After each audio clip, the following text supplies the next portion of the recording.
KPBS On Demand is supported by UC San Diego's Art Power, presenting cellist Joshua Roman, performing from his album Immunity, alongside music by J.S. Bach and more, Sunday, June 22nd at UC San Diego's Epstein Family Amphitheater. Reserve your tickets at artpower.ucsd.edu.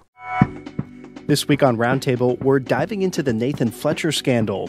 The county supervisor is accused of sexual harassment and assault from a former colleague. I think people want to know, were these consensual interactions, as Nathan Fletcher said, or not?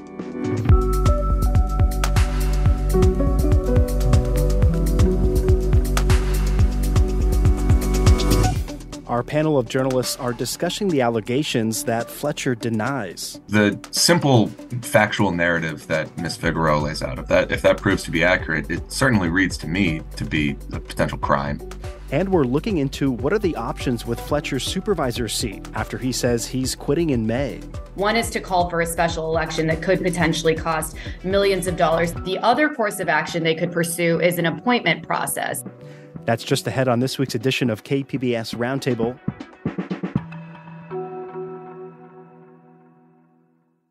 KPBS On Demand is supported by UC San Diego's Art Power, presenting cellist Joshua Roman, performing from his album Immunity, alongside music by J.S. Bach and more, Sunday, June 22nd at UC San Diego's Epstein Family Amphitheater. Reserve your tickets at artpower.ucsd.edu. Welcome to KPBS Roundtable. I'm Matt Hoffman. One of San Diego's top politicians is on his way out. County Supervisor Nathan Fletcher is accused of sexual harassment and assault, and the story is still unraveling. At least one other woman has come forward also claiming harassment. Fletcher denies these allegations, but the fallout from the scandal is growing, with Fletcher announcing his resignation in May, while calls for his immediate resignation are continuing. A new independent investigation was announced this week, but many questions still remain about who knew what and when. It's quite the fall from grace. Fletcher was a former chair of the Board of Supervisors and was widely credited for his leadership during the pandemic and county investments in mental health services. Joining us to dive into this developing story are Priya Sridhar, she's NBC7's political reporter and host of Politically Speaking. Michael Smolens is back with us. He's the political columnist with the San Diego Union Tribune, and Voice of San Diego's managing editor Andrew Keats is here with us. I want to welcome you all here to Roundtable. You know, all this drama and scandal, it's unfolded in less than 2 weeks. Priya, let's start with the accusations that led to Fletcher ultimately saying he's quitting the Board of Supervisors in May. We understand that they come from a former Metropolitan Transit System employee, that's Gracia Figueroa, and keep in mind Fletcher did chair MTS's board. What is she saying that Fletcher did? Yeah, so she essentially is saying that Fletcher started looking at her Instagram stories. However, he was not following her. So she says that he was sort of lurking in the background. And she was unclear at the time if it was actually Fletcher himself or perhaps one of his staffers that was operating his Instagram. Those interactions slowly escalated to him actually DMing her, direct messaging her on Instagram. It started out with just sort of normal conversations, but then it escalated to the point where he started inviting her to his hotel when his wife and kids were out of town. Of course, he was staying in a hotel at the time because of the fire that had occurred in his home. Figueroa did, in fact, go to that hotel and have a beer with him in the stairwell. And then, according to the lawsuit, he forcibly kissed her. Those interactions escalated once again in a conference room of the MTS building after a board meeting where he allegedly grabbed her, obviously unwillingly, according to her, and sexually assaulted her. There was also one more sexual assault. Their interactions ended in January of this year, but she, according to the lawsuit, had conveyed to him that she felt uncomfortable, that she felt like people at MTS knew about what was going on. And she was afraid, is what it says in the lawsuit, to basically go and report any of this to anyone just because of how powerful he was. So all of this led in her termination in early February on, ironically, the exact same day that Fletcher announced his candidacy for state senate. So she believes that he was somehow involved in her wrongful termination. MTS, of course, is denying any of that. They said they were never aware of any of this until the lawsuit was filed and that Fletcher or any MTS board member had nothing to do with what was going on. And so that's what she's saying. What is Fletcher saying about these allegations?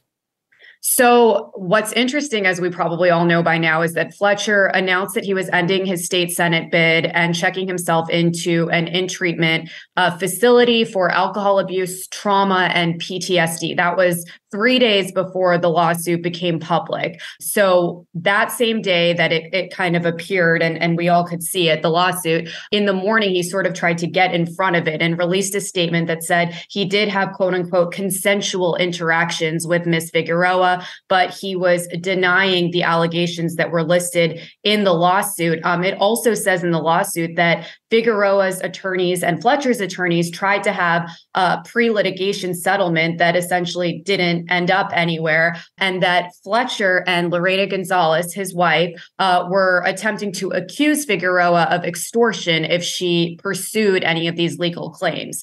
And basically, things escalated that same day that the lawsuit became public. Ultimately, he resigned from the chair of the board of MTS. And then that night, just before 11 p.m., he resigned from the county board of supervisors. However, that's effective May 15th at the end of his medical leave of absence from this inpatient treatment facility. And now we're hearing more and more calls from political leaders on both sides of the aisle who are saying that he should actually resign immediately. And we shouldn't be waiting until May 15th. And we'll get into all that here. But Michael and Andy, you guys both also read this lawsuit and the responses from Fletcher about these allegations. What stood out to you all so far?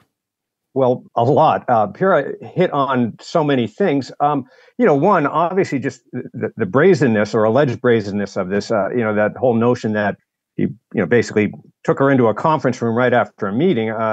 It's almost hard to believe somebody didn't see that, but who knows what the circumstances were. But also, the other thing that jumped out were about these negotiations, a pre-litigation settlement potentially, and the accusations of that they were, that she was trying to extort them, or I think Fletcher had said that they were trying to get millions of dollars from his family, and Lorena Gonzalez's involvement. I mean, clearly they were trying to keep this under wraps, and there's a lot of questions about that for both of them. So those were the key things. One other aspect, though, there's this insinuation that other people knew, and I think we're finding out, obviously, that some MTS officials did, but like other board members, that to me sort of seemed a little bit of the weak part of the suit. I mean, the attorney for Figueroa suggested that, Sean Elo Rivera, the city council member in San Diego and one of the board members, looked at her in certain ways and should have seen Nathan Fletcher texting him. That's just sort of a little bit vague, and there were some similar claims about that. Hopefully this will all come out at some point as to what really happened. What I would say stands out to me is Fletcher's defense that these were consensual interactions. I think, given his position on the board and her role as an employee, and I would stress really the type of role that she was in that organization. She was in a public relations role, which is a role that as reporters we are familiar with often with agency officials. She would be working directly with him as a board member often, and in public. The idea that these interactions could have been consensual and appropriate, it's harder and harder the more I think of it for me to imagine a way that this would have been okay, even if she was okay with it, just given his role in the organization. Whether they could have consented. I mean, his defense that he was not in control of her employment and therefore couldn't have been responsible for terminating her. Maybe that stands up in a strict sense, legally speaking. I don't know. I'm not an employment attorney.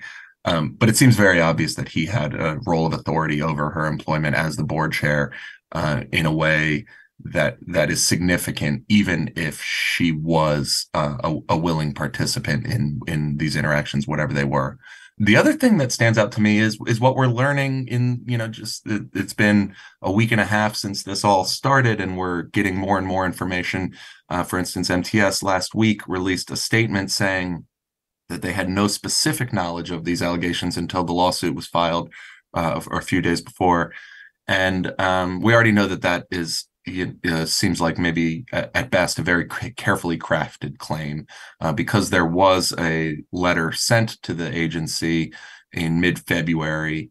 I believe it was mid-February, or maybe it was late February, but earlier, that said that there was going to be a lawsuit, that it was going to claim sexual harassment, that it was going to claim sexual assault, that it was going to claim wrongful termination and discrimination. And okay, so does that mean it's strictly true that they didn't know the specifics? Maybe, but they knew quite a bit, and that information was not shared with the rest of the board, is my understanding. So plenty of information was available to them long before it was available to the public, and I don't know that they were especially forthcoming with that last week, all of which raises the questions about what other things they have not been totally forthcoming about. This whole saga has caught many people off guard here, but just days before the sexual harassment and assault lawsuit was filed, there was another sort of surprising announcement here. Fletcher said he was dropping his state Senate bid and checking into treatment center for post-traumatic stress and alcohol abuse. Priya mentioned this a little bit earlier. And again, that was just a couple days before this lawsuit dropped. Michael, looking back at that now, what do you make of that initial move? Well, I think everybody that heard about that Sunday night, the first thing they thought about, okay, what happened? And, there quickly was the thinking, okay, is there some other shoe going to drop? This just seemed so out of the blue. Having said that, people didn't know, we didn't know, and you have to take things at face value despite your suspicions. And, PTSD, alcohol abuse, these are serious matters, and you don't want to take them lightly or question them. People were encouraging after hearing that. Supporters came out and thought it took courage for Nathan Fletcher to do this.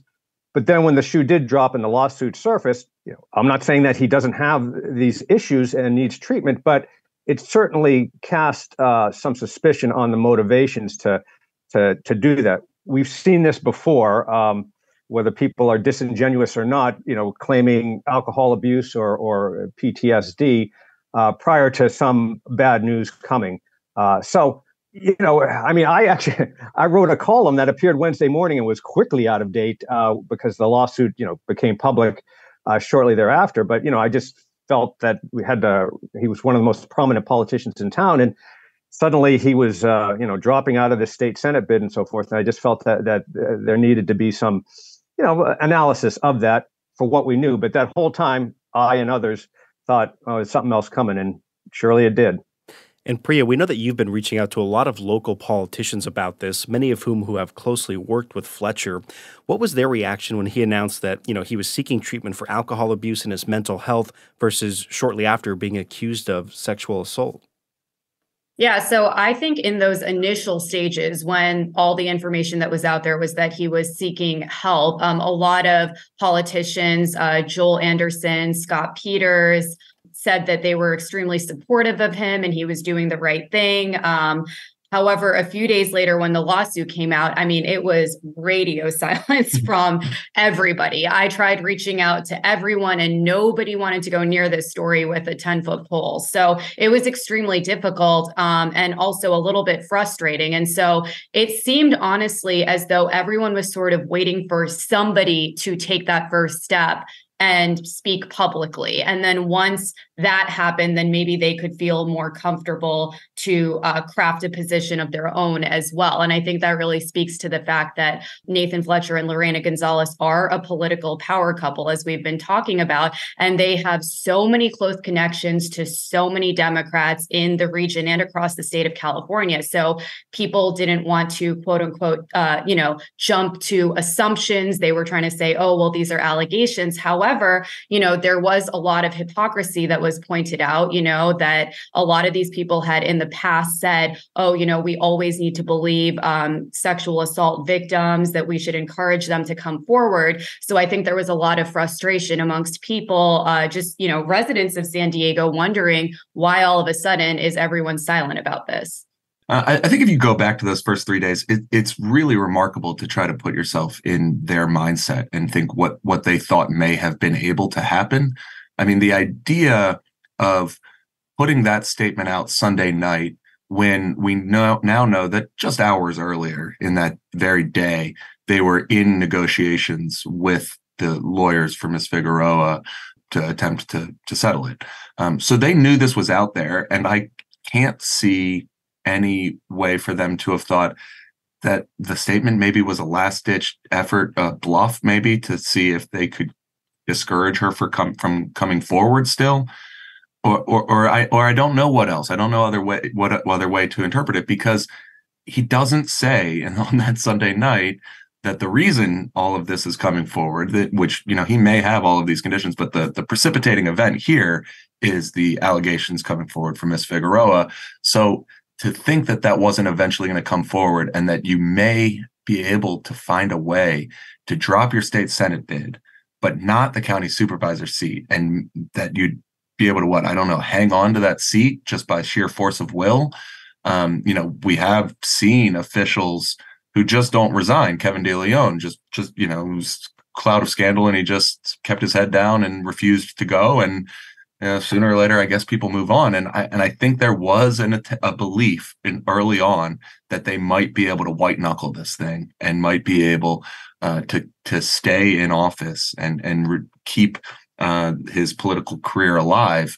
A week later, that seems wild. I mean, it seems crazy to think that would have been possible. But clearly, they gave it a go, and so I think that the silence in those early days from officials is reflective of that. They thought there might have been a way to get through this without basically ending his political career. And Andy, quickly, do we know if there could be any other legal ramifications here? Like, I'm talking about like the district attorney or police maybe saying that there could be a criminal case. Yeah, I mean, the simple factual narrative that Ms. Figueroa lays out, if that proves to be accurate, it certainly reads to me to be the potential crime. I did ask the district attorney's office and the SDPD if they had an investigation into this, and they said they do not have a case right now. That doesn't mean that they certainly will in the future. I don't think there was an implication there of anything like that. But as we sit here today, no, the answer is no to that. But who knows how that goes in the future. We'd like to hear your thoughts on the latest news involving the allegations against Nathan Fletcher. Give us a call at 619-452-0228. You can leave us a message, or you can also email us at roundtable@kpbs.org. Here's a comment from one of our audience members, Ron Bankston. He says, "This sad story underscores just how important it is for public officials to avoid even the appearance of wrongdoing." You're listening to KPBS Roundtable. Stick with us. Our discussion continues just after the break. KPBS On Demand is supported by UC San Diego's Art Power, presenting cellist Joshua Roman, performing from his album Immunity, alongside music by J.S. Bach and more. Sunday, June 22nd at UC San Diego's Epstein Family Amphitheater. Reserve your tickets at artpower.ucsd.edu. Welcome back to KPBS Roundtable. I'm Matt Hoffman. This week, we're discussing the latest story involving sexual assault and harassment allegations against Supervisor Nathan Fletcher. Our guests are Priya Sridhar from NBC7, Voice of San Diego's Andy Keats, and the San Diego Union Tribune's Michael Smolens. And Michael, we know that Fletcher is married to Lorena Gonzalez Fletcher. It was brought up a little bit earlier. She's another local big political name who was in the state legislature, now leads one of the state's largest unions. Have we heard from her at all here? Sort of indirectly. I did a column focusing on her that appeared this morning, and I reached out to her to interview her. She texted me back, in a very sort of nice way. Thanks for reaching out, but basically said, she doesn't want to talk about it, can't talk about it. She's focused on her work and her combined 5 children, as she put it. But then, frankly, the most interesting thing was, she said that this is his situation, not mine. That was one of the more interesting no comments I've ever gotten. She seems to be trying to get some distance from the scandal. How much she's able to do that, I don't know, because we talked about how at least Ms. Figueroa's attorney sort of identified her as party to these negotiations and pretty tough action or intimidation, I think, in his view, towards Figueroa to keep her silent. Again, it's a little indirect. He talked about their attorney, and Lorena Gonzalez Fletcher, in that quick text to me, said that she's never spoken with the woman or her attorney. So we'll have to see. And on Thursday, MTS officials, they had some more to say about these allegations. Priya, it sounds like that they're committing to launching an independent investigation here. Do we have any idea of how long that could take or what exactly it's looking at here? No, I don't know exactly how long it's going to take. But initially, MTS was saying that they were going to look into this matter. And I think Andy was the one who was really reporting on this extensively. They were basically trying to say that they were going to use it with look into it with their own legal counsel, which, everyone knows that you can't investigate something internally with your own resources. How is that an independent investigation?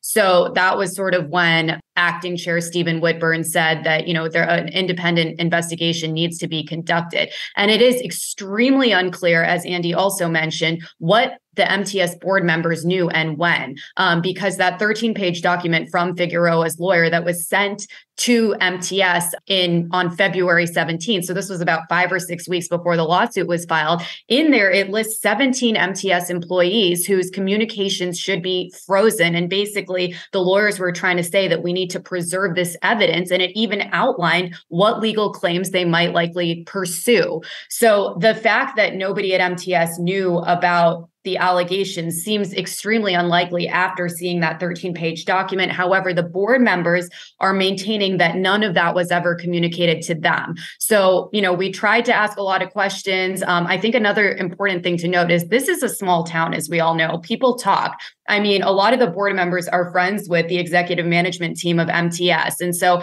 especially if something like communications were asked to be preserved, you would think that people might start asking questions about why that is. And so I think there's just so many questions that are unanswered right now. And that's hopefully what the independent investigation will give us some answers. And they say they're going to make those findings public. In addition to this allegation, another has surfaced, this one from several years back. Priya, in short, what did NBC7 uncover there, and what's Fletcher saying about that?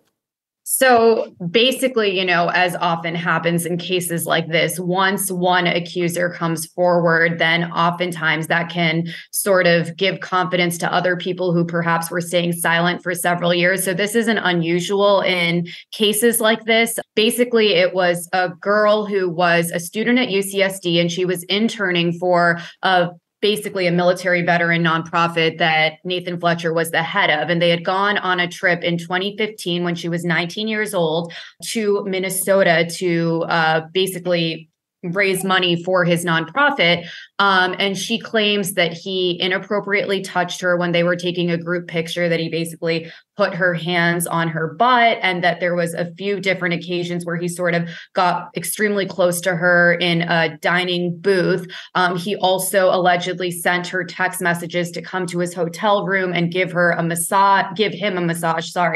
And then the next day she claims that they ran into each other in front of the elevator in the hotel, and he basically snatched her phone and told her to delete all of the text message communications between the two of them. When we reached out to Fletcher's camp for comment about these accusations, they produced an email from 2015 between Nathan Fletcher and someone who was working at the nonprofit who was also on that Minnesota trip. And essentially, this woman is saying, hey, there are some accusations being made by our intern, Amanda. I'm thinking that, maybe she shouldn't work here anymore because obviously these accusations are unfounded. And Nathan Fletcher writes back, okay, good to know. That's super surprising to me. So yeah, they were able to produce this email, and they basically say that this person's just trying to feed into the quote unquote media frenzy, and that none of this happened. So they're basically denying all of those allegations as well. Nathan Fletcher is not the first San Diego politician to be caught up in a scandal or alleged improper conduct. Here's what San Diego Mesa College political science professor Carl Luna had to say. There tends to be a view that San Diego is this like little Iowa on the Pacific Ocean. It's just a nice little quiet place. We have a ridiculously large number of scandals, and that's a sign that people are not holding people accountable. Michael, in a recent column, you wrote about some of the parallels between recent allegations against Fletcher with some other San Diego politicians. We're talking about like former San Diego Mayor Bob Filner from a decade ago. Why do you feel it was important to connect these political scandals here? One of the first things to come to mind after thinking, okay, what's really happening here with this specific thing is that we've been through this before to a degree.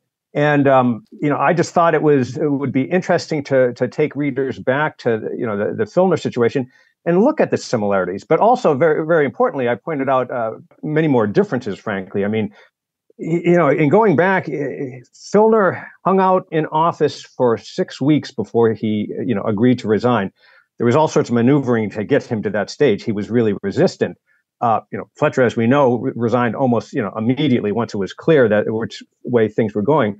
But when I mentioned the 6 week, boy, it seemed like a lifetime. 6 weeks seems short, having lived through that and just the constant daily turn of events with Filner.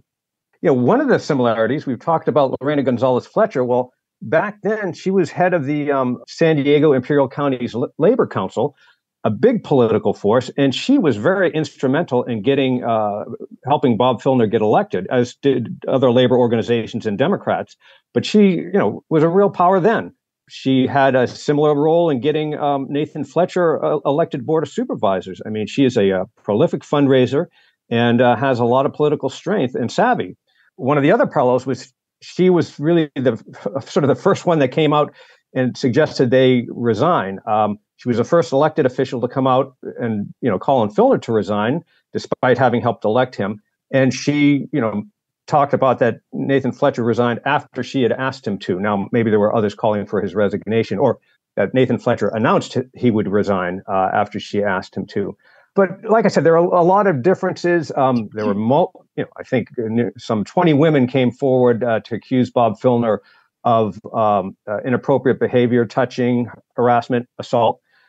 We haven't seen that as yet, anyway, of Nathan Fletcher. But I just thought, decade's not a long history, but to kind of remind people that we've been here before and what were the differences and similarities. Fletcher cruised to re-election in the 4th Supervisor's District. He was also a leading contender to replace Tony Atkins in the state Senate before all this happened, so there were definitely a lot of San Diegans that supported him. We received this comment from one of our audience members, Donna Shansky. It's really heartbreaking. He's a young, vibrant, smart, caring politician who did a lot for the citizens of San Diego County. Question for anyone who wants to jump in here. How does this scandal weigh with some of the legislative accomplishments that Fletcher might have had, as this listener pointed out? Some people have pointed out that he moved our region to more progressive policies, but how does that weigh with some of these allegations? Hey, you got to separate the art from the artist, man. He either did what Ms. Figueroa said he did, or he didn't. And the policies that you may agree with or disagree with really stand apart from that. I think to Michael's earlier point about what happened with Bob Filner 10 years ago, I think there were a lot of people who were willing to go down the ship with Bob Filner back then, and there were a lot of interesting to bizarre arguments offered to his benefit because mostly they agreed with his politics and they saw him as somebody who was changing the direction of San Diego that had been in a more conservative place before, and that he was going to take it in a more progressive direction. And there's a lot of that's true with Nathan Fletcher as well. The County Board of Supervisors, before he was elected, had been run by 5 Republicans for 20 years. He was elected, and then in quick succession, 2 other Democrats were elected. He became the board chair, and they started really remaking that government. So sure, people who agree with that direction are going to be unhappy to see how things have gone. But the other thing that changed in the 10 years since Bob Filner was an entire Me Too movement that I think has caused a lot of people to reassess the way they viewed a lot of people who they liked, whether they were musicians or comedians or other politicians, actors, directors, whatever. If you have any thoughts on the allegations against Nathan Fletcher, you can give us a call at 619-452-0228. You can leave us a voicemail there, or you can email us at roundtable@kpbs.org. Ellie Dotseth had this to say: "It saddens me. I believe his policy-making decisions and leadership were very good for our county. It's awful if the allegations are true. After the break, we're taking a look at the shakeup in San Diego politics following Fletcher's decision to step down. You're listening to KPBS Roundtable.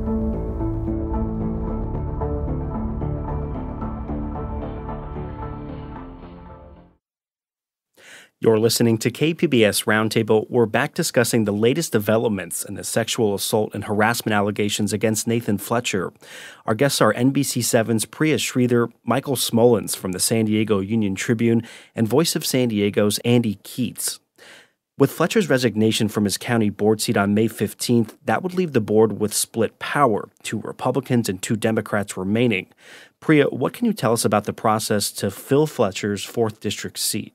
There's basically 2 courses of action that they could pursue. One is to call for a special election that could potentially cost millions of dollars. They could try to coincide that special election with a regularly scheduled statewide election. So that probably couldn't happen until perhaps November. The other course of action they could pursue is an appointment process. So what that entails is, if anyone out there is listening and you're interested in being a San Diego County Board Supervisor, you would have to write 2 500-word essays, one describing what your qualifications are for the job, and the second one discussing why you want the job. And then you give an oral presentation, and depending on how many candidates there are, there would be 2 separate public hearings, and the county supervisors would have to vote on who they would like to fill that seat for the rest of Fletcher's term, which is set to end in 2027. However, given the fact, as Andy just discussed, that the county board is now split 50-50, and as he said, it only went to a Democratic majority back in 2020. So this was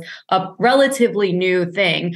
Are they going to be able to find a candidate that that 3 out of 4 of them will support? I did talk to Supervisor Desmond about that, and he thinks there might be some moderate Democrat who him or Joel Anderson could get behind. We're hearing a lot of names being floated. The one that has actually announced her candidacy prior to this whole scandal was Janessa Goldbeck, who is a Marine Corps veteran. She's a progressive Democrat. She ran for Congress against Sarah Jacobs. So she's definitely in the mix, but we've also heard rumors of Monica Montgomery Stepp from the city council, Stephen Whitburn potentially. So I think it's going to be really interesting to see what process they decide and then who ends up throwing their hat into the ring. And by the way, it could also be a combination. They could attempt the appointment process, and if that doesn't work out, then they can go to a special election. Yeah, I think the thing to look for here is that this is a 30-point advantage Democratic seat by voter registration. So the calculation from the Republican supervisors, Jim Desmond and Joel Anderson, is relatively simple. As Jim Desmond told Priya, they're willing to deal and they're open to accepting a moderate Democrat that one or both of them could vote for. The question for the other 2 Democrats is why they would settle for that in the most Democratic majority seat in the county.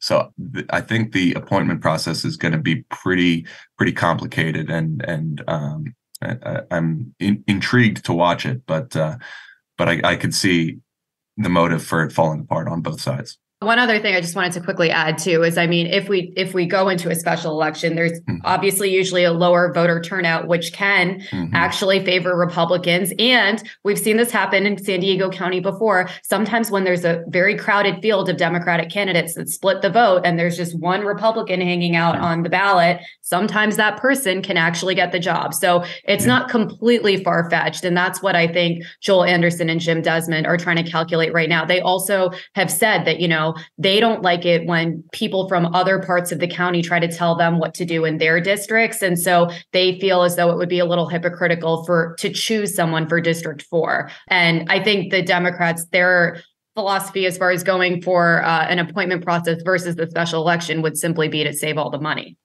And we did see recently with Sheriff Bill Gore, when he stepped down, they did appoint a sheriff, but it was somebody who said that they would not run for the position. So we have seen a similar process to this. But Michael, I want to get your thoughts quickly on something. We hear a lot of talk from politicians about this. They're certainly plugged in. Do you get any sense of what the general public's reaction's been to this? I don't know if you have readers that are writing into you, reading your columns, but what's your sense there? Well, I think, Andy sort of captured it, that a lot of people are very saddened. People that liked where Nathan Fletcher really led the county to. But this is a threshold a lot of people can't cross, and you just can't ignore it. He very well, nicely, pointed out the difference, I think, in the public mindset from the Filner days to today. So he doesn't get a pass because we like his policies or we think he's a good guy.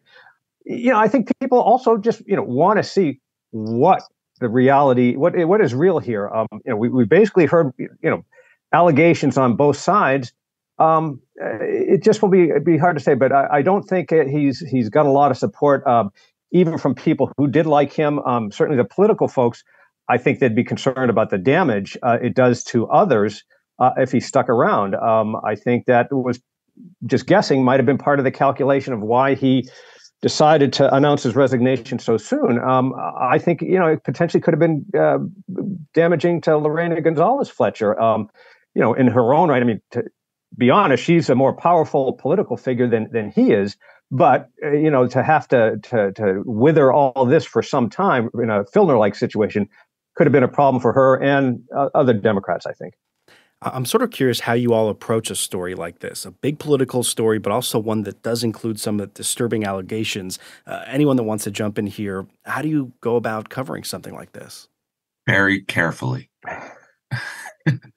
I mean, it's you just have to keep in mind that these are people we're talking about. One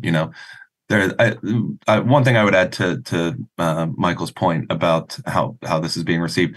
Nathan Fletcher during the pandemic, based on the nature of the pandemic, made a lot of enemies. There's a lot of people whose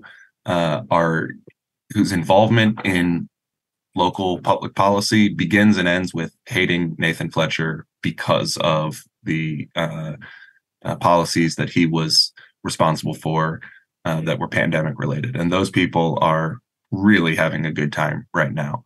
And so, I think between all of that, you got to keep in mind that he remains a person, that Lorena Gonzalez remains a person, that Ms. Figueroa is, she's filing a lawsuit here, but she's describing traumatic things that she says that happened to her, and people in your audience are probably going to be people who have their own experiences with these sort of things. So, it just has to be taken seriously and soberly. Yeah, and one other point on this, that in terms of the reaction, we talked about how people had come out before we knew about the lawsuit, encouraging Nathan Fletcher, giving him credit for having the courage. I think a lot of those people felt burned, to be honest with you, and they've said so in diplomatic ways online and on Twitter and things like that. But it's sort of like, okay, did he leave them hanging out to dry? He knew what was coming, and Lorena Gonzalez Fletcher knew what was coming. And you would figure that you say you're going to seek treatment for this, that people are going to be supportive. So, I think they're feeling wronged about that. Yeah, I would say, just covering politics in general. There are so many people who have an agenda and they have enemies. And so for me, I mean, on a weekly basis, I have people calling me or texting me trying to push some sort of story that's going to bring down someone who's, in opposition to them in some way. So I think when you're covering a beat like this, you always have to take everything that everybody says with a grain of salt. And until papers are actually filed, a lot of these things can just be rumors, or you don't know exactly where they're going to go. So I think you just have to be really, as Andy said, cautious and conservative with the way that you report things, and wait until there's an actual action that's sort of tangible, as opposed to people just saying things. So, guys, we've covered a lot here, but this story will keep unfolding in the weeks and months ahead. So before we go, I want to get all your final thoughts. At this point, what are you going to be watching for moving forward? And Priya, we can start with you. Well, I think a lot of people, I mentioned rumors and tips that I get all the time. They're wondering if perhaps there could be other accusers that could come forward, especially given the fact that he was a professor at UCSD for so long. He had a lot of young female students. So that's something that I think everyone's going to be watching pretty closely. Is this going to go to a trial? When? Who might be called up to be a witness? That could be extremely interesting, especially from the MTS side of things. And then I do think the way that MTS handles this moving forward, in the lawsuit, they talked about how there aren't good policies in place at MTS to sort of prevent sexual harassment. And I asked them about that in the press conference on Thursday. Are you guys taking any sort of immediate action to implement new policies or maybe fix the policies you have in place? And they kept giving me the same answer over and over again, which is that we're going to wait for the investigation. We're having meetings. We're going to address the things that need to be addressed, but they haven't really done anything yet. So I think those are all the things that I'm going to be watching for. Michael, Andy? Following up on what Pira said, that certainly the focus, much of the focus is on MTS and, what they knew when they knew it, and did they do anything about it? And also whether we get to the bottom of why was Ms. Figueroa fired, as she puts it, oddly on the same day, or was it intentionally on the same day that Nathan Fletcher announced his candidacy for the state Senate seat? That seems like just very odd, and I don't know if there's ever going to be an explanation to that. But I think also that people, like I said, people want to find out more about it, hopefully get to the bottom of this. Maybe we never quite will, as Andy pointed out, that a lot of times when they release the results of these investigations, they hold some stuff back. But I think that in particular, the negotiations are fascinating, whether that's the most vital things, but that, okay, did Figueroa and her attorney really seek millions of dollars? I mean, I can't put a price tag on what she went through, but that seems like, an awful lot of money. Now, maybe that's just a negotiating position. Maybe that didn't even happen. Who knows? But I think there's that. And again, it doesn't mitigate anything, but just, I think people want to know, were these consensual interactions, as Nathan Fletcher said, or not? We have to take her at face value. And again, that doesn't, he was in a position of power. So that doesn't totally minimize things. But how that all ends up, it may change what the settlement is for all I know. I just don't know. But so I think just basically the results of the investigation is what we're going to be looking for. And Andy, you have the final word. To me, all eyes right now are on MTS. I think the simple question about why Ms. Figueroa was fired, who knew what and when that decision was made, can they substantiate the idea that this was simply performance related and that they followed their standard procedures for terminating an employee?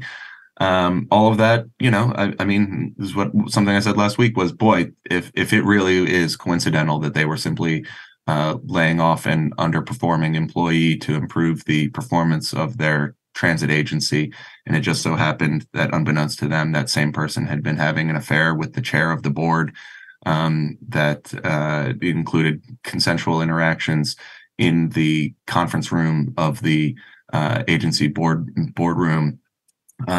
Boy, that is a remarkable coincidence and bad luck for that agency. Truly remarkable set of circumstances.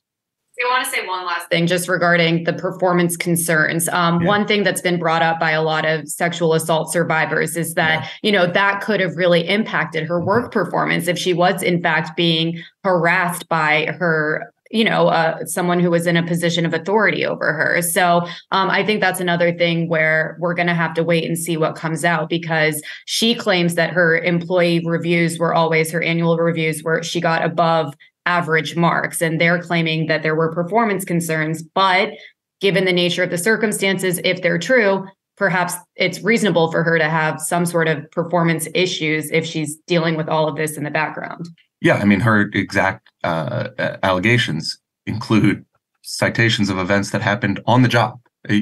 So if your performance suffered because those things were happening to you while you were working, that might not be that hard to imagine or understand why that would be the case.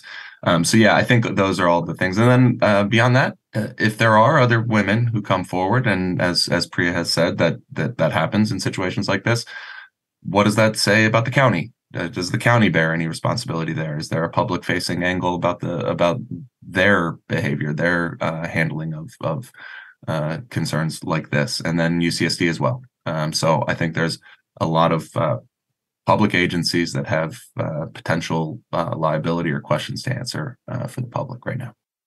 We're going to have to end it there for this week's edition of KPBS Roundtable, and I want to thank our guests, NBC7's Priya Sridhar, Michael Smolens from the San Diego Union Tribune, and the voice of San Diego's Andrew Keats.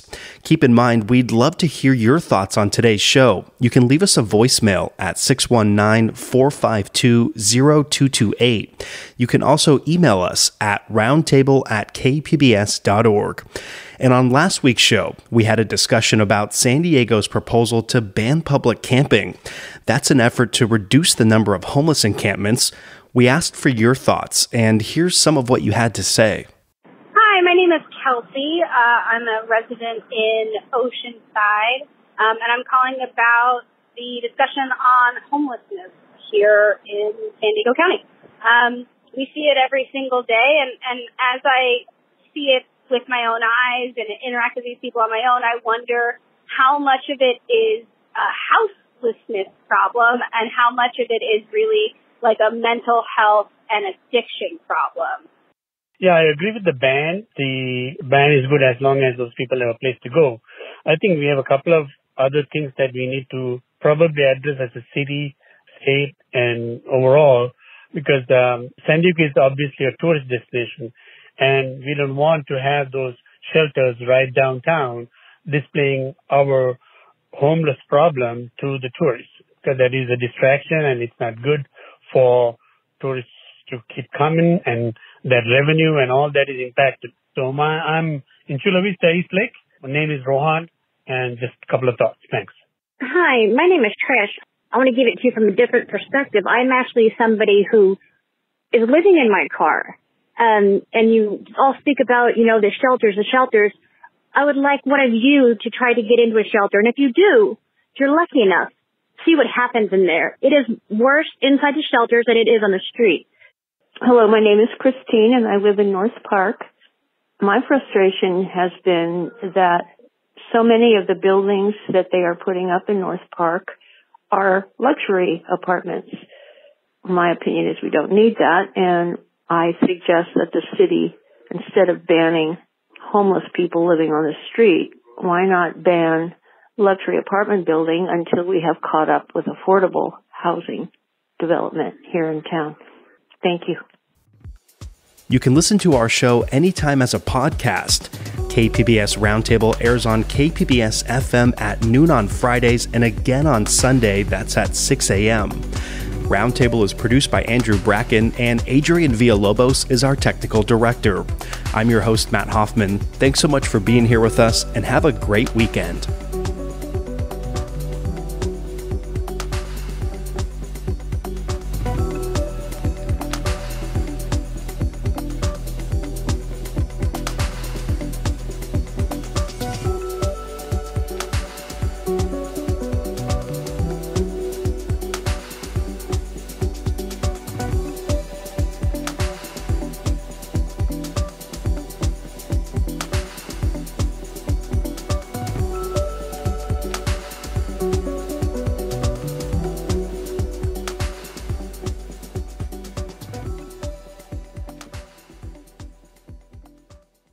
KPBS On Demand is supported by UC San Diego's Art Power, presenting cellist Joshua Roman, performing from his album Immunity, alongside music by J.S. Bach and more. Sunday, June 22nd at UC San Diego's Epstein Family Amphitheater. Reserve your tickets at artpower.ucsd.edu.